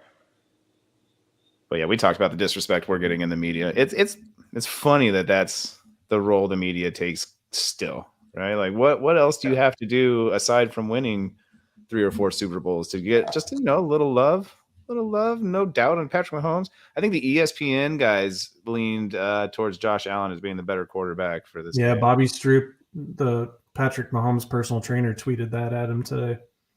Yeah, saying, "Hey, check this out." So maybe we'll get a petty Mahomes game, right, where he's throwing 5 touchdowns.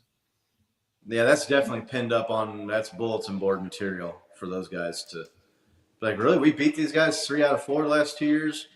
Knocked them out of the playoffs twice, and now they're saying they're the favorite in our building. That ain't going to sit well with Patrick and the Chiefs. Who do you guys think is a possible player of the game, Bo? Ooh, man. I picked defense last week, and I feel like I have to do it again this week just because of who we're playing, right? Like definitely a bigger offensive threat. I think he always has a great game. I'm going to go with Nick Bolton, but I think he's going to be way more impactful than he has been, which is saying something, right? Because that guy is just a stud on defense. But I love the way he flies around the field. He seems like the only guy on the field that wants to actually hit people. He runs at people full force. We played that that last play of the game in the Raiders. He's the one hitting Derek Carr, pushing him to the ground. Yeah. I love his tenacity. I love his attitude. I love his leadership on this team. Year 2, taking over the mic and directing everybody. Love the guy. Offensive wise, I would like to see Watson get involved, man. I know he's had a couple drops, but when he does make plays, he looks really good. You can't go wrong with Kelsey either, Big Doug, right? Like I intentionally didn't pick him last week, and Scott went with him, and man, did Scott look good on that call. You messed up. But those would be my picks. And shout out to whoever was in the chat last week. I can't remember. They picked Snead and Jones to have a game, and those guys did have a game. So shout out to that call out last week. Yeah, right. What about you, Nick? I think that was John. It's probably a John. Yeah, it's John. I'm not going to tell you which one, but it was one of them. I'm not. Good call. It was John. I'm gonna go Chris Jones in this game. I think that his presence and his ability to rattle Josh Allen is going to have an impact, and I think that we've seen it before where Josh Allen, you can frustrate that dude. We saw it in the AFC Championship game. You can frustrate him. You can get him where he's missing, and I think that Chris Jones has probably got a bad taste in his mouth about what happened last week, where he had a turnover, sack, fumble, recovery taken away from him, taken off his stat sheet. So hopefully we're going to get a big game out of Stone Cold. So, but it's not really what I think, because Scott Stradamus down there is the one that is always picking the guys that have the big game. So I just need to know, is your fireplace on or off this week? If I was to take some of the money out of my kid's college and put it on a sports betting app in Kansas, who should I put it on, Scotty? Man, I've been thinking, like, there's a couple players I've been ready to like pick up on, and I really want to say maybe it's going to be a running back. It's going to be kind of a surprise, but Pacheco only got 2 carries against the Raiders after looking damn good the week before. I don't understand that. Surprising, right? I just don't get it.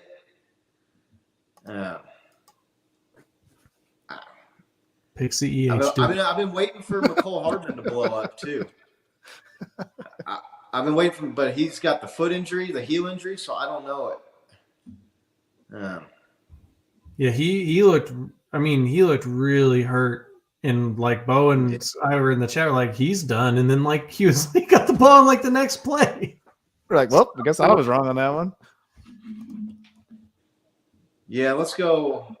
Let's go McCole Hardman. I'm going to roll with McCole. I'm aware. Get that foot right. He made some big plays in that game against the Raiders. Yeah. He converted what? 2 plays where he got open. It was like 3rd and 10, 3rd and 11, or 3rd and 15, and made big plays. I think he had a big game in the playoff game against the Bills where he had a couple of nice catches. He had that jet sweep along the sideline for a touchdown. But especially if it's going to be a higher scoring game, I could see Pat chucking it to him. Juju and MVS, I'm disappointed in those guys. I don't care what anybody says. I know the offense has not fallen off because Travis Kelce's out there scoring 2 touchdowns every game, and the running game, they're getting the ball in the end zone and Patrick's goal line magic. But if you look at a lot, their touchdowns, they have 1 touchdown pass. Patrick Mahomes right now, he's got 11. Is that right? 12? Like one of those is over 20 yards long. Mm-hmm. So it's time for one of the wide receivers to bust out. McCole Hardman, he's got the speed. He's got the familiarity. He's been here long, so I'm going to go with him. McKinnon trucked that dude. That was such a great block. I know exactly which one you're talking about. He kept Mahomes clean so he could make that touchdown pass, right? Shout out to John V and the Faithful's favorite player, Jerick McKinnon. Old Tired Legs. Tired Legs McKinnon. The Jet, baby. That dude, that run he had against sparked the offense in that Raiders game. There's no doubt about it that we were dead on arrival until he had that like 38-yard run where there's no way he should have ran 38 yards on that play. So shout out to number 1 there. Yep. And again, I want to see anybody in the backfield except for Clyde. I'm not sold. I'm not.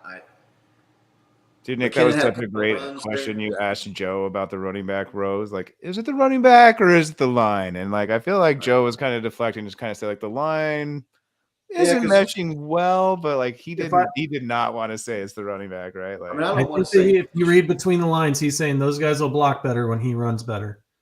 Yeah, no, that's what he was saying. Yeah, that's the translation.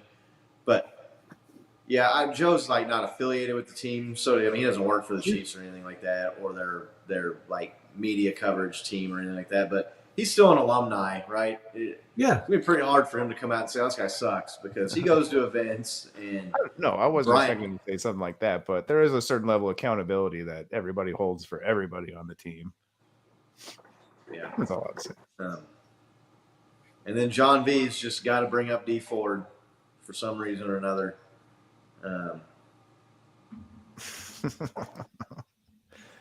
Yeah, well, none of us have any love for D Ford. So we have a couple more drinks. I'll think of something witty to say. Yeah. D Ford cost us a Super Bowl, and then we ended up getting rid of him and beating him in the Super Bowl. So, yeah. Shout out to John V real quick. I do like that he implores the coffee mug drink tactic, right? It reminds me of my old high school math teacher. Like, what are you drinking, Mr. Severson? Coffee, right? Like, you never know what you're drinking or how much you're drinking. Good tactic there. I'm gonna switch it up next week to a coffee mug. I think John likes the 10-cup whiskey. I think that's one of his go-to drinks. But all right. Yeah, if anybody in the chat wants to give their eye who the call-out player of the game, let us know who you think we should keep an eye on. I would love, and it's not going to happen because Clyde's their guy and he's the number 1 draft pick. I would just love to see a nice rotation of Pacheco and McKinnon. Right. For just a game. I want to see it.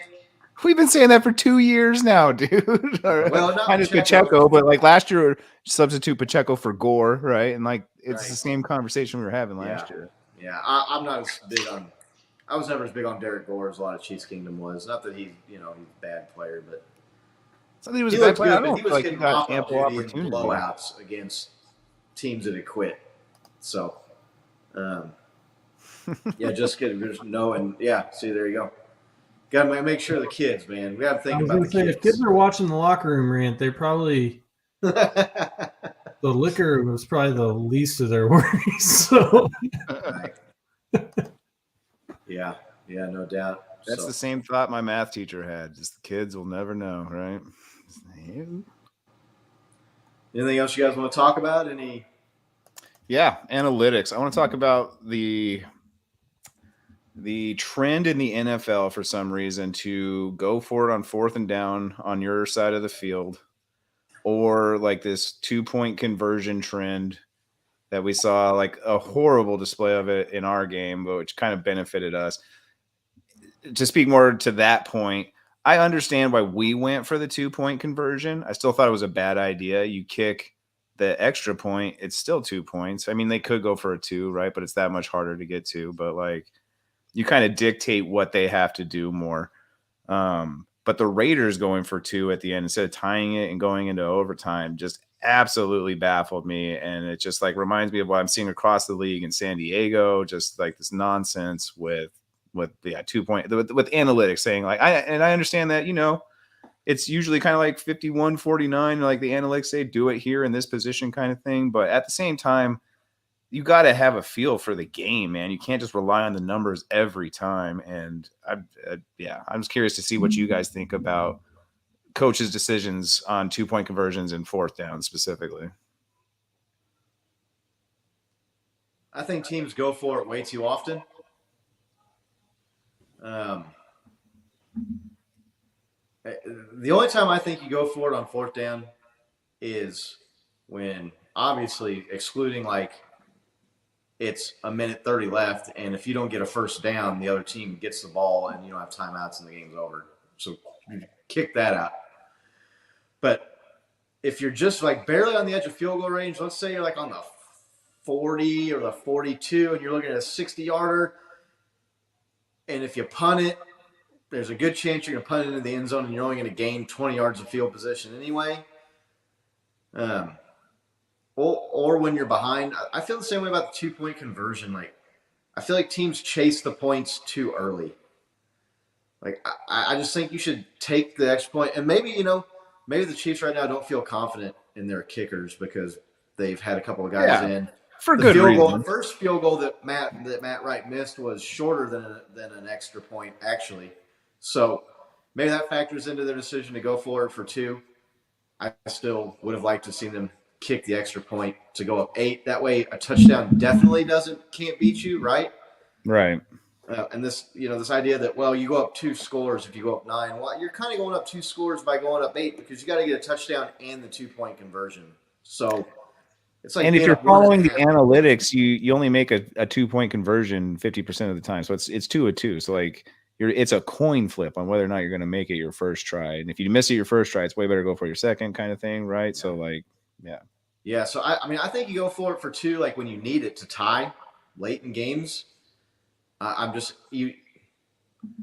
what the Chargers coach did in that game, to me, that's almost a fireable offense. You're up by 2. You have your own players lighting you up on Twitter and how bad of a play call that was. If you don't get the first down, you're giving them the ball in field goal range, basically. Now, I know the Browns missed the field goal because they're the Browns, but, dude, there was hardly any time left in that game. Punt it down deep, pin them, and make them go the length of the field, or make them get 40 or 50 yards. Make them get 4 or 5 first downs instead of 5 yards to get in field goal range. I couldn't believe it. And when the Browns missed the field goal, I just thought, man, like the dude's not going to get lit up for the terrible decision. Like so incredibly lucky. Yeah. So what do you think, Nick? Yeah, people go for it too often. analytics as a whole, I think, is kind of a cop-out excuse for people to make bad decisions. And they're like, well, the percentages said that was what I should do. So I think it's a cop-out, right? Like, analytics isn't new. They've known situations and what situations, like what you should do in specific situations for a long time. And people are trying to buck those trends, and they're trying to find statistics that support what they want to do, right? I think it's like a confirmation bias thing. So, excuse me just a second. But that aside, I'm going to defend what the Raiders did with the 2-point conversion here, which I know probably is unpopular. Like, let's look at the situation. You either go up, right? You could either tie, go up, or be down 1 point.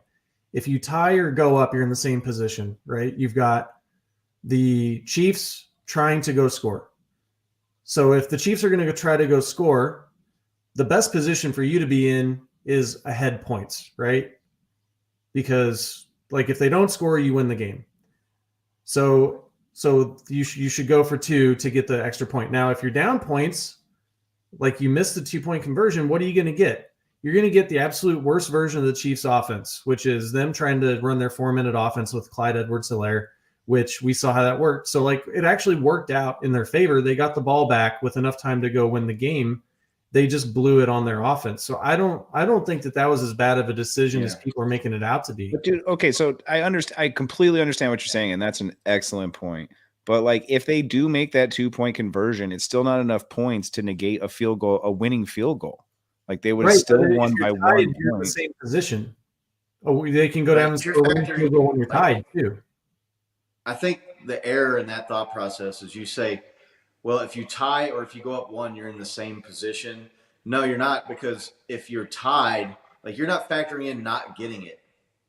Like, if you don't get it, now you're losing, and the other team doesn't need to get a field goal to beat you. In both of those situations, the Chiefs are going to get the ball and try to score. No, if the Chiefs get it up 1, they're going to try. They might try to score, but they're also going to be worried about just running the clock out. But that's what I mean. Is they if they miss it, right? They didn't get the 2-point conversion. They got the worst version of the Chiefs' offense, which was trying to be as conservative as possible, and they got the ball back. It actually, like, it put them in the best position to win the game, I think, because they got the ball back, and it's just they had a guy bobble the ball, or else they walk out of there with the W. Yeah, they still need to kick. They still need to make the field goal. Fumbles can happen. Blocks can happen. Strange things can happen. I don't. Yeah. Now, this is going back to what I was saying earlier. I don't think not getting the 2-point conversion and being down a point doesn't put you in the best position to win. I don't agree with that. To like what Nick's saying though, right? So, like, if you look at all those options, right, like, you definitely don't want the L, right? And so, like, the only option that gives you the L is going for the 2-point and not getting it. It's also going for the extra point and missing it, but that's so much more unlikely than right. the former, right? And so, like, if you look at the feel of the game, the Raiders were rolling on us, man. They were driving down the field again. So, like, I feel like it would have behooved them to go into overtime and try to win that coin toss and do that. Like, to me, that's the most that's the biggest path to success right there. I mean, John Harbaugh tried to do the same thing against the Bills, and it cost him the game, right? Like, not tying it, trying to go to get the win. And now you're down. And I don't just kick the field goal, get tied. That way, I mean, yeah, if they kick a field goal, you're going to lose either way. But if they don't get it, you're tied. You're going to overtime. You're not down 1, and the Chiefs didn't score. You're not going to overtime. You're going to get Patrick Mahomes, who's been, like, kicking the shit out of your defense, trying to go get a game-winning field goal. He did it in 30 seconds. They did. Yeah. He did it in 30 the defense seconds. Held him. The defense stopped him. Right? I mean, the defense stopped him. Yeah, they would have gone for it. They would have gone for it on 4th and 3, obviously. Yeah. But if they don't get 4th and 3, then the game's tied. I don't know. I don't. Yeah. I mean, obviously we're all thankful that it happened the way it did. It's just interesting that these coaches are just leaning into these analytics so hard. That are being made in the NFL, like, where people are looking at, like, a stat sheet and they think that they can just look at that and it's gonna get them a win. Like, oh, if I run here, it increases my win 2%. Like, I think that's such a stupid way to look at things, because you're looking at an aggregate of like every play ever, and you're thinking that always applies to this exact situation, which it doesn't, right? Every situation is unique. Scott and I have talked about this before, right? Like, We've all talked about this, yeah. Right? Like, it can help guide you, but it's not like a rule. It's not like 52% means that, 48% of the time it still doesn't work. So I don't know. I think a lot of it is people looking at it and they want to be aggressive and they want to be on the cutting edge and they want to show everybody how smart they are, and then they end up looking stupid, and then they can just go, well, the stat sheet said that's what we should do, and well, like, hire the stat sheet to be your fucking head coach. Like, I blame that movie Moneyball, right? The Brad Pitt, Jonah Hill movie. I think that's what started the fad of this all. Look, I mean, using numbers and averages to make decisions as a tool to help you make decisions is one thing, but like using the numbers as the decision, you're not factoring in. Because here's the other thing too: all these analytics, they say, oh, well, if you go for it here, it gives you a 68% chance better of winning. Well, that's based on like games that were like similar scores in similar situations and averages from around the league. But like, the problem to me, the biggest problem with analytics and win percentages and these numbers you see are like, that game's never been played before, though. Like, right. That game's never been played with the Chiefs roster against the Raiders roster in those environments with that officiating crew, that crowd noise, those elements. So people take it as like, oh, well, they had an 80% chance of winning. Well, that's a number that is used off similar games. Like, those numbers don't apply. Like, that's not like a concrete, oh, yeah, well, if you go for it here and you get it, you got an 80% chance of winning, because that's what happened in other games with similar score and time situation. Those aren't the same game with the same opponents. This almost, though, John brought up a good point right here where it says you have to be that way against Kansas City, right? Like, I feel like I might be a little too close on the inside and not being able to look outside, right? Like, I forgot what it's like to plan against the Chiefs, who do put up so many numbers. And so, like, I feel like maybe the rest of the NFL is in panic mode when it comes to, like, this is how we got to do it. You got to put up points. You got to do it. It says it's good. Go with it, right? Kind of thing. So, great point. The other thing, too, that you see a lot is, like, you see teams go for two, like, they'll be down and it's early in the third quarter, or it's like end of the first half, or even early fourth quarter, and they go for two and they don't get it. And then you get down to the end of the game and they've got the ball and they're down 4. Like, and it's like, well, if you would have kicked the extra point earlier, you'd have the ball now with a chance to tie. You wouldn't be down 4. Like, I think teams go for it too much because they don't factor in how badly not getting the 2-point conversion or not getting the fourth down conversion, how badly that hurts you. Like, they're looking at the benefit of getting it, but they're not really like looking equally at the like how detrimental it is to not get it. Does that make sense? It's like the gambler's fallacy, right? Yeah. Like, oh, it's going to hit red. It's going to hit red. But you're forgetting about green. Yeah, until it doesn't, right? Like, yeah. But, I mean, I don't know. The Chiefs won the game, and I'll take it, right? I'll take bad coaching and, like, ultimately that being a factor in that game. I wanted Andy Reid to kick the extra point and go up 8. That way a touchdown, like, and a 2-point conversion can't beat you. And if we have Butker in the game, I'm guessing he probably does that. But he's sitting there thinking, maybe this guy is like 50-50 on field goals. 1 from 59, a miss from 23.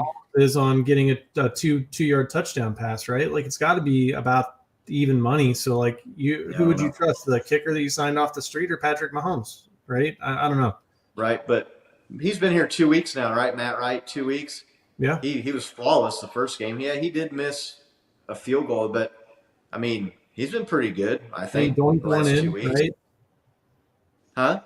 He missed a field goal. I think he missed an extra point. No, he missed another field goal that got called back, and then he doinked in an extra point. So, like, he was looking shaky, right?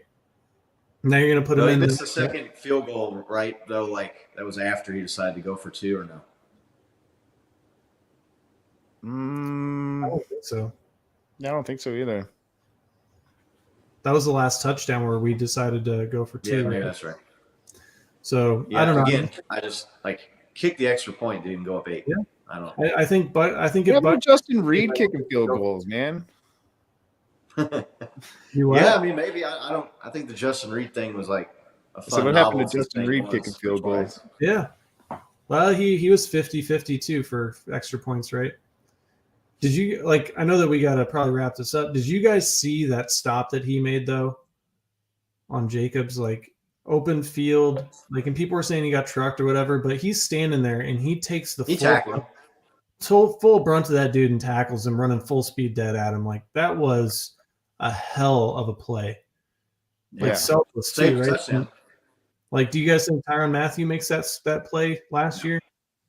Most people don't make that play, man. Like Jacobs hit him hard, right? To what you were saying. Like the optics of it looked like he got trucked, but no, he stopped him and tackled him, man. Like it was a hard hit, no doubt. But like most people don't make that tackle after getting hit that hard. They're just numbers on a page. You got it, Laney. Analytics have no soul. And no feel for the game. Yeah. So Well, and that just goes back to my point. They're numbers from games not played by like the two teams and coaching staffs, like right. in the actual game in the moment. Like, well, yeah, okay, the league average is this, but I mean, do you have a league average quarterback? Do you have a above or below league average running back, coaching staff, weather conditions? There's so much stuff that analytics, just they don't factor in. Well, I mean, they do, but like the problem with averages is you're taking the outliers, right? And we have an outlier in Patrick Mahomes. Like you can't say that he's gonna meet up with all the statistics of all the games passed. And like same thing with our offense right now, and even our defense. Our defense, I think, is looking great. And you can't compare them to like last year's stats. Like, oh, last year on this play they did this, this, and this. Like this year they're a whole different team. So Well, analytics would tell you that if you want to win a game with Patrick Mahomes, you'd have a greater than 50% chance by going down double digits. So you should go down double digits, right? But that's stupid. You don't want a game plan to go down 2 scores. Like that's yeah. But what's his percentage of winning when he doesn't get down 2 scores? It's way higher. So that's kind of. You get what I'm saying, though? Like the numbers, just because of numbers. The numbers would tell you to go down 14, 21 points, right? Is that what you're trying to say? Well, no, because I think like his winning percentage in games where he's gone up by double digits is probably 95% or something. So, but yeah, I get. But that's why you can't just look at a number on a page in a vacuum. That's the whole point, right? Exactly. So, exactly. Well, good show. Yeah. Good to see Joe. God, that was fun. He's such a good guy. Yeah. He's cool. We'll get him back on here. Maybe we can get with him after the bye week. Chiefs Bills this week. We'll obviously be back next Wednesday at 7 to talk about it. Hopefully we can get our man John V, the king of Ohio Niners fans from the locker room rant on to kind of let us know what to expect from the competition there in the Bay. Going into the bye week. That'll be fun.